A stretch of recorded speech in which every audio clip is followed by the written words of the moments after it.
আসসালামু আলাইকুম। আমি একজন তরুণ ভোটার। আপনারা জানেন আগামী 12 তারিখ ত্রয়োদশ জাতীয় সংসদ সদস্য নির্বাচন অনুষ্ঠিত হতে যাচ্ছে।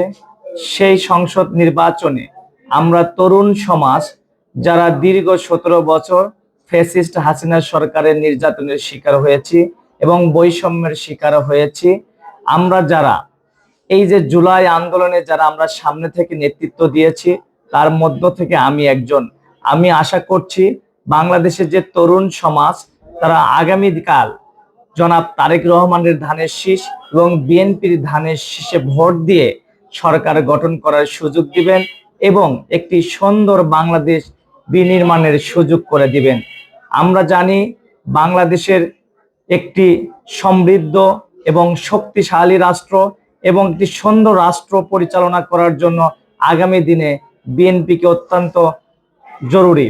সেই জায়গা থেকে আমরা সকল তরুণ এবং শিক্ষার্থী এবং মা বোন যারা আছেন তাদের কাছে অনুরোধ জানাবো, তারেক রহমানের ধানের শীষ, বাংলাদেশ জাতীয়তাবাদী দল বিএনপির ধানের শীষ এবং আপনাদের নিজ নিজ আসনের যে বিএনপির মনোনীত প্রার্থী রয়েছেন তাদেরকে ভোট দিয়ে জয়যুক্ত করবেন এবং আগামী দিনে একটি সুন্দর বাংলাদেশ বিএনপির কাছে থেকে বুঝে নেবেন। আমরা এমন একটি রাষ্ট্র কায়েম করতে চাই যে রাষ্ট্রে সকল ধর্ম বর্ণ সকল শ্রেণী পেশার মানুষ একসাথে বসবাস করবে, কোনো বৈষম্যের কোনো শিকার হবে না। বিশেষ করে আমরা যারা উত্তরবঙ্গের মানুষ তারা আমরা এই দীর্ঘ 17 বছর বৈষম্যের শিকার হয়েছি। ইনশাল্লাহ আগামীকাল আমরা ধানের শীষ মার্কায় ভোট দিয়ে এবং বিএনপিকে জয়যুক্ত করে তারেক রহমানকে প্রধানমন্ত্রী করে ইনশাল্লাহ সেই বৈষম্যের যে শিকারটা আমরা হয়েছিলাম সেটা আমরা ইনশাল্লাহ সেখান থেকে পরিত্রাণ পাব এবং এই তরুণ সমাজ এবং এই ছাত্র সমাজ যেন আগামী দিনে বাংলাদেশ নেতৃত্ব দিতে পারে, এই জন্য আমরা তারেক রহমানের হাতকে শক্তিশালী করব। সবাইকে ধন্যবাদ।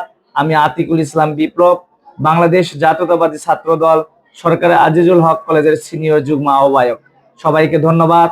ভোট দিব ধানের শীষে, আমি দিব ধানের শীষে, আপনিও দিবেন ধানের শীষে।